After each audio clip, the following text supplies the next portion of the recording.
Hi, Ndidi. Good evening. Hi, good And I know evening. you're in Lagos. Yes. So very much for joining this call. Okay, hi from Namibia. Yes, I want to know where you are dialing in from, Namibia, and your name. Hi, Nigeria, I see you. Welcome in. Of course, Kenya, I see you too. Warm welcome.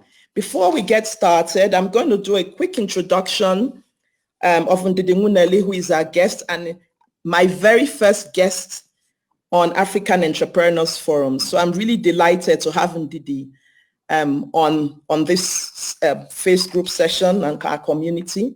So just very quickly, Ndidi is a co-founder of Sahel Consulting and serves as its managing partner. She has over 23 years of international experience in international development. She's also co-founder of Ace Foods, a social enterprise which processes nutritious food made from the best of West African cereals. She's also founder of Leap Africa, which works across Africa, inspiring, empowering, and equipping the next generation of dynamic, principled, and innovative leaders. Ndidi serves as the director for Nestle Nigeria, National Nigerian Breweries, and a host of others, including other non-for-profits like the Royal DSM Sustainability Board, Netherlands, and the Rockefeller Foundation. She's also an author, a noted author, having published, I believe, over 2 or 3 books, Social Innovation in Africa. She has about 4 or 5 books, right, Ndidi? It's only just one listed here. And she's a Yeah. TED Global speaker, and her work has been featured on CNN, BBC, Bloomberg, and a range of other international and local media outlets. She's also a wife and a mother and a daughter and a sister, and she's a very dear friend and sister to me. So Ndidi, a warm welcome, and Thank you thank you so for much. joining us today or this evening. Yes. Thank you. First My question, pleasure. how do you combine all that you do? Your travel, able to do that?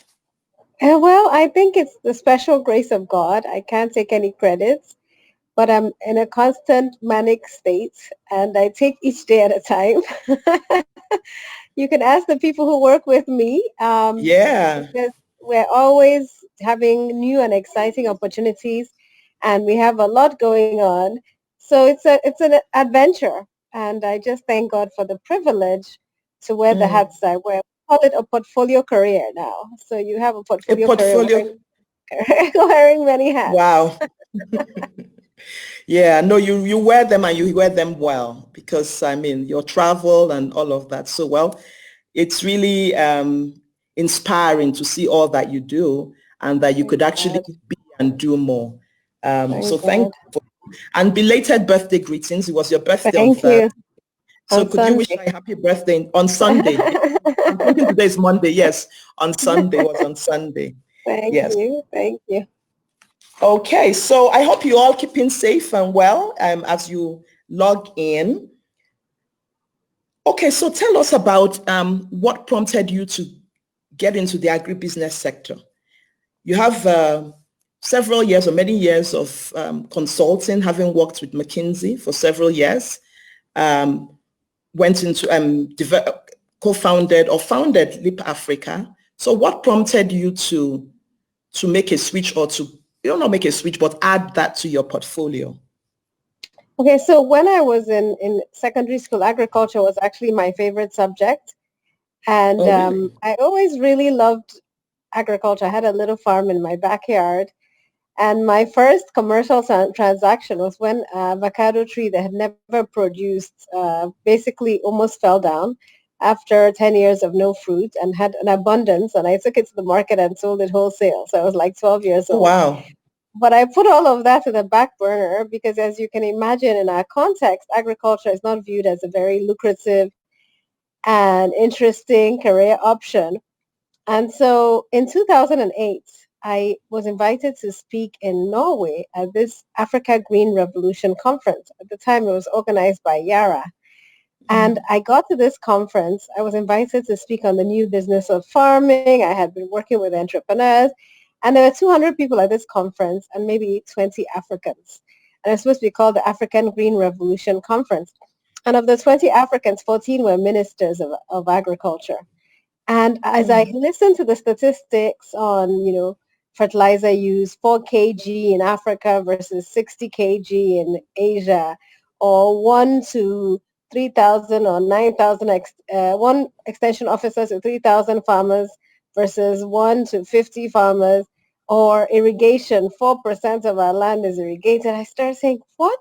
I couldn't understand these statistics. And then I also happened to live in Senegal right after that, at the height of the food crisis, and seeing people buy half a carrot and half a cucumber, and seeing the distortions in the food system where we pay more for broken rice than whole grain rice that's dumped from Asia. I just got really angry, and God opened my eyes to the challenges in the sector, but also the opportunities, and the fact that people with my experience and education were ignoring the sector, and yet we needed to unlock the potential to feed ourselves and feed the world. And also showed me that we could make money in the sector while improving lives. So seeing the needs, high rates of malnutrition, I actually got a first consulting project to help a multinational enter the continent. And when I found out 1 out of every 3 children was stunted, I said, wow, I didn't realize it was this bad, and that we're net importers of food. I mean, the more I learned, the angrier I became. And I just realized that God had called me for a season to really see what I could do in the sector. And that sparked the creation of Sahel Consulting, Sahel Capital, Ace Foods. And together with my husband, we've now become really invested and ingrained in this sector. So I hear two main things. One was your passion, even from an early age. And Yeah. then, of course, seeing really what could be done, really angry that we are not doing more. And so you took Yes. it upon yourself that, look, I could actually tap into the opportunities that exist, and not really the opportunities for myself, but then also to provide the needed food, given that there was food shortage being imported, food being imported and all that. So how long has it been now since you got into this space? So I've been working in this space actively since 2008. Before that, I used to support entrepreneurs who were in the space through Faith Foundation and Leap Africa. But as an actor in this space, 100% of my time has been since 2008. And we've birthed Ace Foods, which is an agribusiness. We source from 10,000 farmers. We process spices and complementary food. And we also export. And then I'm a managing partner of Sahel Consulting, which provides ecosystem solutions. We're actively involved in implementing some very challenging projects in dairy, backward integration, yam seed systems, cassava seed systems. We're helping start seed companies across West Africa. And then we're doing value chain studies, market entry studies, policy studies for clients. And then our sister company, Sahel Capital, which manages the Fund for Agriculture Financing in Nigeria, which is a private equity fund. And through that fund, we invest $3 to $5 million in agribusinesses. So those are the 3 hats that I wear fully in the sector, but also through my board involvement in some companies that are in the sector. I'm also involved in shaping policy and supporting work in the sector. So now, what areas in Africa, or which regions do you cover in Africa, and So for Sahel Consulting, Sahel Consulting is primarily West Africa, but with the birth of Nourishing Africa, now we're working across Africa. But before, historically, it was West Africa. That's why we call the company Sahel. The Sahelian region is really the West African region. In terms of Ace Foods, we actually export to the United States and to Europe, and now we actually export to South Africa. So we have customers in each of these countries, and then some of our raw materials are from Cameroon. So we're just not a West African company for Ace Foods. And then Nourishing Africa is our newest baby, which we're incubating, which is really a hub for 1 million entrepreneurs in the agriculture and food landscape. And we started it because I had been in this sector for 12 years and I was struggling to scale. And I realized that so many other entrepreneurs like me were struggling to scale. In fact, According to AGRA, 80% of the 80% of the food in Africa is provided by these small and medium-sized enterprises. And they're called the hidden middle because most times when the government or development partners come into the space, they don't even recognize these SMEs. They recognize the small subsistence farmers and the multinationals that are aggregators like Aolam. But in between are a whole range of SMEs who are on a daily basis addressing the needs and adding value in the sector, and they're ignored. And they need data, they need access to financing, they need knowledge, they need support, they need to meet each other, they need technical and other types of skills. They need to find talent. And so we decided to create a one-stop shop for them to really enable them to scale. We believe this sector can be at least $1 trillion at the low end and up to $8 or $9 billion at the high end. And we want African entrepreneurs to be at the forefront of this transformation, making the changes, but also benefiting from the opportunities. Yes, so that's really what prompted me to actually even have this. Because a couple of weeks ago, about 3 weeks ago, you were in Nairobi and you hosted a masterclass of which I was one of the facilitators, the speakers. And what you presented for me was like an eye-opener in terms of the opportunities that are open or available to Africans. And not necessarily, we have the mindset it's just small-scale farming. But the way you presented it, I felt that it was important for members of this community, and they are from over 20 countries, to get some insights into the opportunities or what the platform is. I believe this is actually the first of its kind in Africa, and your goal of bringing together about 1 million agribusinesses. It's not impossible. I mean, I'm sure they're out there. How can they, for those who are interested in, who are even still considering a career in or a business in this, what advice do you have for them first? Well, I think there are tremendous opportunities in the agribusiness landscape. It's a wide space. Everywhere you look, there are opportunities. But ultimately, every entrepreneur has to determine what their passion is, what their interest is, and what problem they want to solve. And there are opportunities from farm to fork. There are opportunities in seed industry. So if you have a technical background, there are lots of opportunities to actually create improved seed, because over 80% of the seed we use in Africa is farmer-saved seed. So the seed industry is untapped. Then there are opportunities in fertilizer blending and packaging. There are opportunities in logistics, in financing, in ICT, in high-end technology like drones and sensors, and data management, and insurance and microinsurance, and the opportunities in processing and aggregation. And what blows my mind is that so many of us have left these opportunities for people to come from other parts of the world to leverage them. There's opportunities in water management and drying technology and mechanization. And whenever I go to these agriculture conferences, I'm just shocked at how other people are planning for Africa's future, when Africa's best and brightest minds should be at the forefront of addressing these opportunities, because we're naturally endowed for agricultural excellence. So once you've figured out your passion and your sweet spot, then you really have to determine what region, whether you want to be a local player, a national player, a regional player, or an Africa-wide player, and who you want to serve, whether you want to do B2B, B2C, B2G. I mean, you can have an agriculture service that serves other businesses, or your product can go directly to consumers. So you have to figure out a whole range of options as to your entry strategy. And obviously you refine your model as you go, but that entry strategy has to be rooted in what your core competency is, your skills and your passions. It's not different from entering into any other sector, but what is unique about this sector is the complexity and the fragmentation. So there's not a lot of data because we haven't really studied the sector. And so one of the things we're offering in Nourishing Africa is access to data, access to reports. So you don't have to make mistakes. You don't have to reinvent the wheel. And then we're exposing you to experts who can guide you through the different options. And then when you settle on one, you have access to other entrepreneurs in other countries that might not see you as competition, who will be willing to share knowledge and ideas and resources. And I think you can't go into the sector by yourself. This is one sector where you really require partnerships and broad-based engagement. And when you talk about partnerships, I mean, tapping into or becoming a part of Nourishing Africa really opens the door for you because you are highly connected. And as you said, you can't do this by yourself.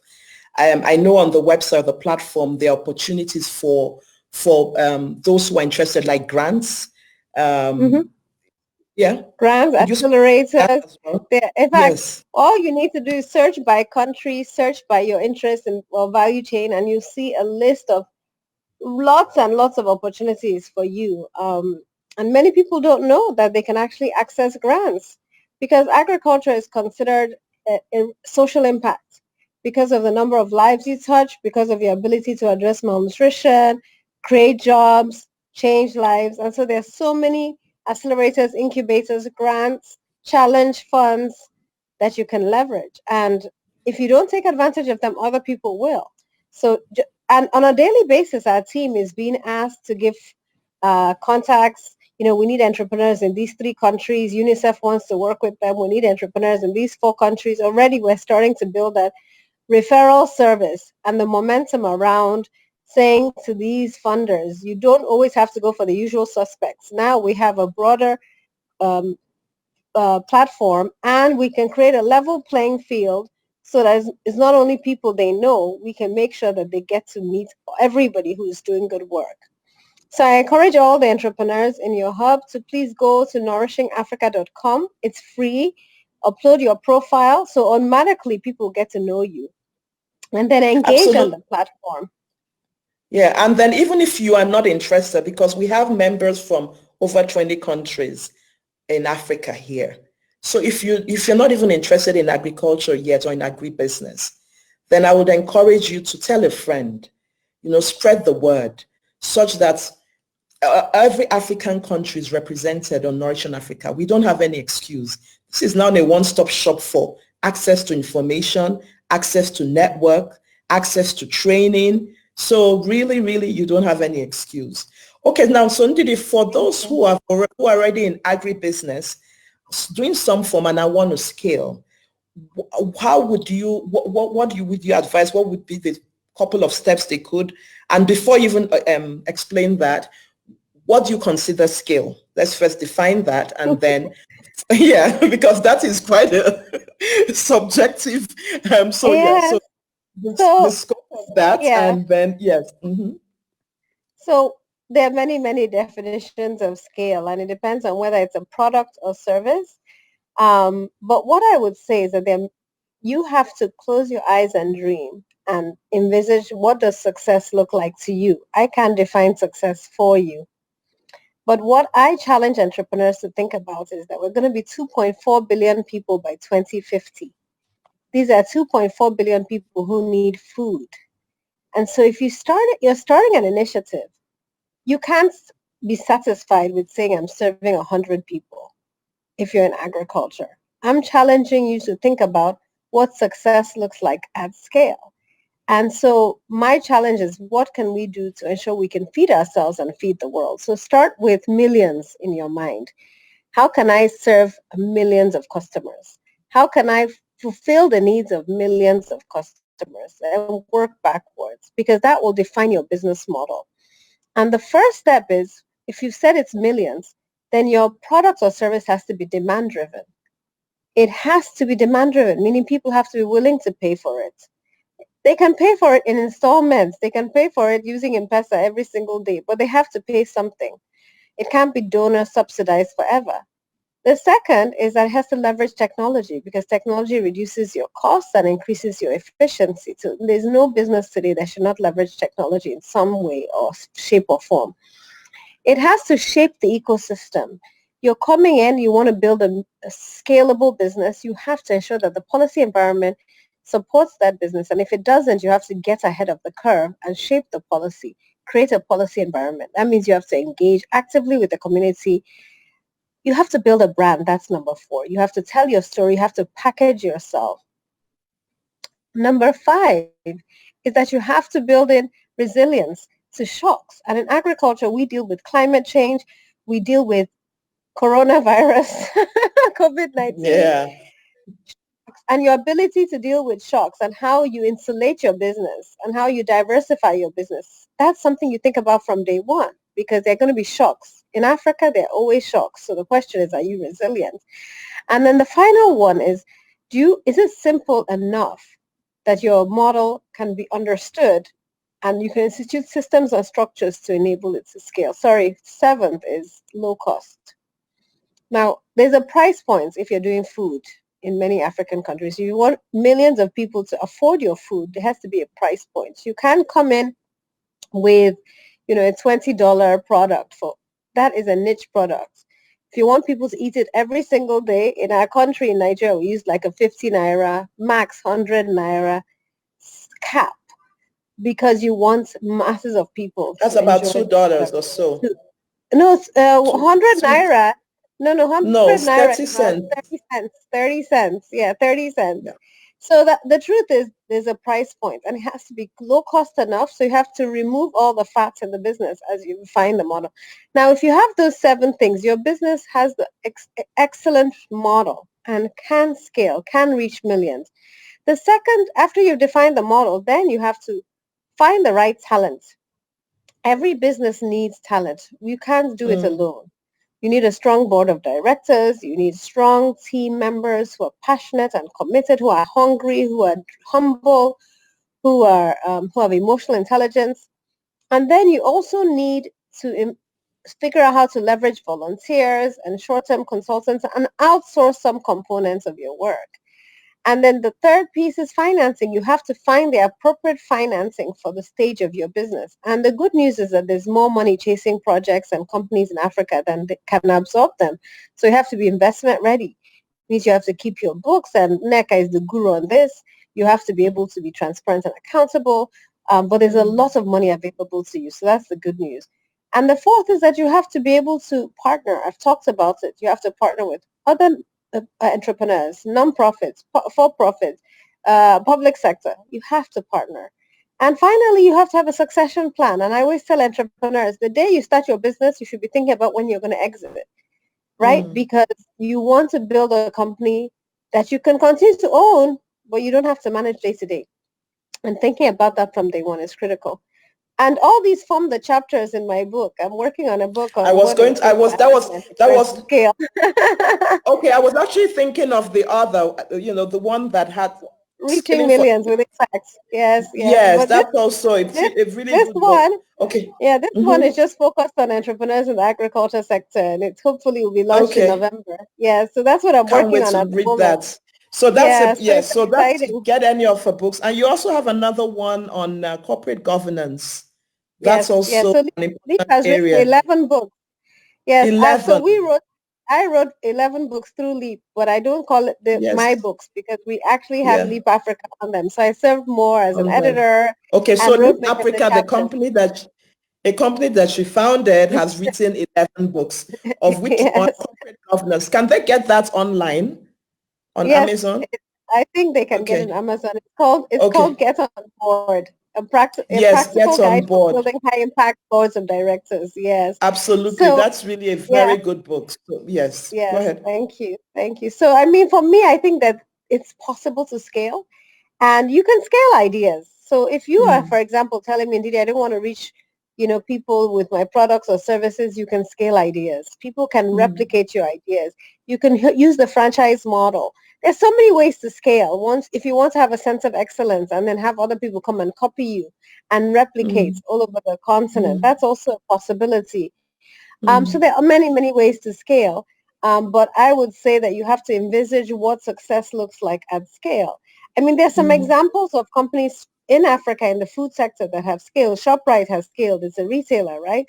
Or Nando's has scaled. Nando's, you can find Nando's in London. It started in South Africa. Right. Um, you know, that's scaling through the franchise model. ShopRite has scaled organically by building branches in different countries. Olam has scaled. Olam started in Nigeria in 1989. Now it's traded on the Singapore Stock Exchange and is in 26 countries. and it's a multi-billion-dollar business. So we're starting to see many, many success stories that have scaled. We want to see more that are indigenous, that are Black, African. I have a special spot for Absolutely. people of color in Africa Right. who are scaling, and I want to see that achieved in my lifetime. And one key thing from what you've been speaking about is around the dreaming, being able to dream without without restricting yourself. I believe that's first and foremost, right? Of what do you That's see? If you can critical. see the That's millions, yeah. critical. And then if you can, then there will That's be a way. Because critical. at times we think, oh, let's start with what we have rather than, and then Yes, keep working and the one man sole proprietor and all of that. Meanwhile, if you just dream and not think, as I say, suspend the reality of how, you will find partners, you will find people. Where there's a will, there is a way, right? exactly. And so Exactly. In fact, what I causes, was how, I mean, challenged when I was writing my first book. Um, Go ahead. mm. No, go ahead. No, go, Now, I was go. going to give an example that I was challenged when I was writing. I was challenged when I was writing a chain of schools, and they told me their break-even point is 500,000 students. And I looked at who was funding them, and they had gotten funding from about 10 international funders, and they hadn't broken even. But what they could sell to these guys was that their break-even point was 500,000 students. And I said to myself, how many of us have thought about that? How many of us in our pitch can say, my break-even point is 2 million customers. Help me get to 2 million Absolutely. customers or 10 million So, customers. so absolutely. So let me even ask, so what's the trigger when you, because again, I believe dreaming is from, how you dream is maybe due to your exposure, what you've seen. So for someone maybe who doesn't have as much exposure, how, or tell me, how can they begin to dream? Or how can we dream even bigger dreams? What do Well, you, what I tell people is I ask them basically, what makes you angry about your society? And what if anger doesn't propel you, then is joy. What gives you joy? What would you do for free? And if you get to know yourself, self-awareness is the most important thing it's for an critical. entrepreneur. So Yeah. if you know yourself, I realized that I was angry and I used to see hungry people. And I don't, some people see other things that I don't see, but for me it was hunger. And if there are 50, there are going to be 50 million people in Lagos and 70% of them live on less than $1 a day. How can I want to start a niche business that will only serve 100? You know what I mean? So the issue is if you really understand the problem you're trying to solve and you understand the magnitude of the problem, then you cannot be content just with it is being a drop in the ocean when the problems will not be solved if you don't do it on a large scale. But I think many of us are not self-aware. A lot of us have entered business because we've not gotten a job or we saw somebody else doing it, but we haven't really looked Or just to internally make money. just to make money to say, God, what would you have me do? What am I uniquely Yeah. positioned to do? What was I born to do? And if you really do some self introspection and challenge yourself, you actually realize that there's a problem you've seen that you are uniquely designed and you've been sent on this earth to solve in Africa. And that through Africa, you can actually solve that problem globally. And I think that's what has to propel us because it doesn't matter whether you've been exposed. I think exposure is important, but now the internet allows us to be exposed everywhere. I mean, you can Absolutely. be in the Yeah. world. You You can. don't have to live anywhere. No, you Yeah. don't. You really don't. Yeah. So Mhm. really, what you're really angry about, I would even say, because then you're really like, you got to do something. You have to do something Yes, about it. yes, yes. Really, really. I mean, Yeah. I am so and right now, what keeps me up at night is with COVID-19. I'm just Yes. looking at this. We're so focused on the virus, which is really a pandemic and something we should be worried about. But then we're missing out on what could be a bigger issue, which is starvation and hunger. Because in many of our countries, I don't know about East Africa, but in West Africa, we're starting the planting season right now in March, April. And this period is so crucial for farmers because they have to plant and then they harvest around September, October, and then you have food from that period for the following year, because we're still rain fed. I told you that we're not a heavy irrigation. We haven't really adopted irrigation. So if we're rain fed, it means that if we don't plant now, for the next 12 months, we will have severe starvation. And this is a crisis for me because a lot of people are too afraid. There's lockdowns, there are clampdowns, which they should be. But I feel like what other countries did was that they viewed farmers the same way they viewed healthcare workers as as essential essential workers, services. essential services, and they protected them and they gave them protective care and they supported them to do their work. I see that being done in Mexico. I mean, they're clapping and hailing farmers who are going out in spite of the fear of coronavirus to ensure that you don't have massive starvation and malnutrition. And it's not going to happen 3 months from now. I'm talking about 6 months, 9 months, when the rest of the world has moved on with their emergency silos and their emergency rations. We will now become the region where they're sending food aid and where you're showing starving children.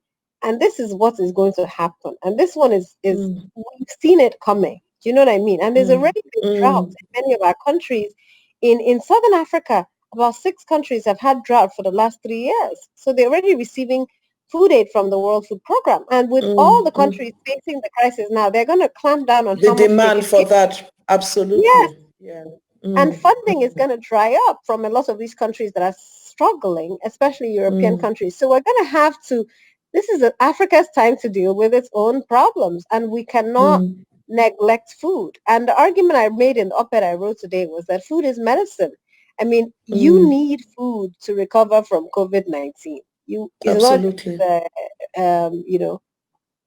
ventilators and drugs. So I think for me, I would like all the entrepreneurs on your hub to be shouting from the rooftops in their countries and getting policymakers to recognize that agriculture workers and farmers are essential to the fight against COVID-19.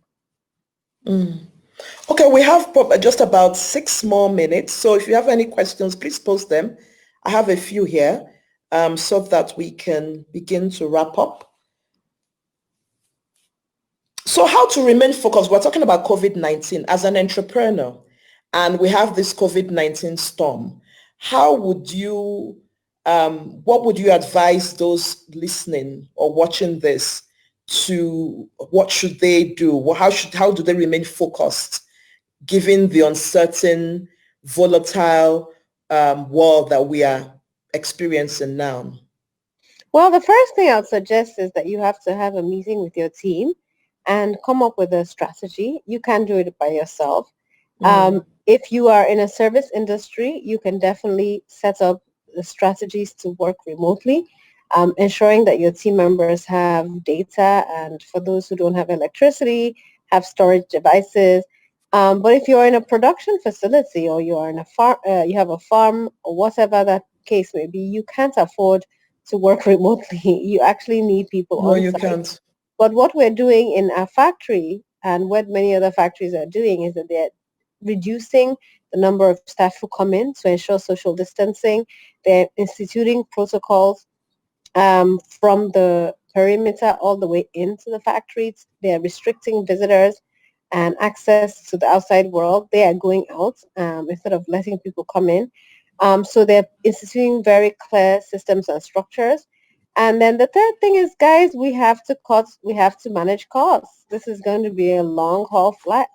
It's not something that's going to disappear in, 2 weeks. People are telling us it's going to be 2 to 3 months if we're lucky. Some people are saying it's going to be until September, October, until the world settles down.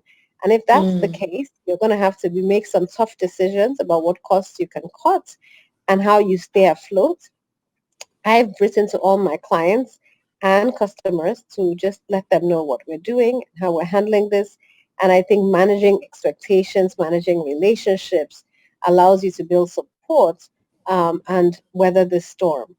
And I'm also happy to see that some governments are stepping up with packages and support from, the financial sector, Right. tax holidays. So entrepreneurs should definitely stay aware of what opportunities they have to get some support from government for subsidies or holidays or intervention funds, because those funds will be very useful during this time and as you attempt to rebuild.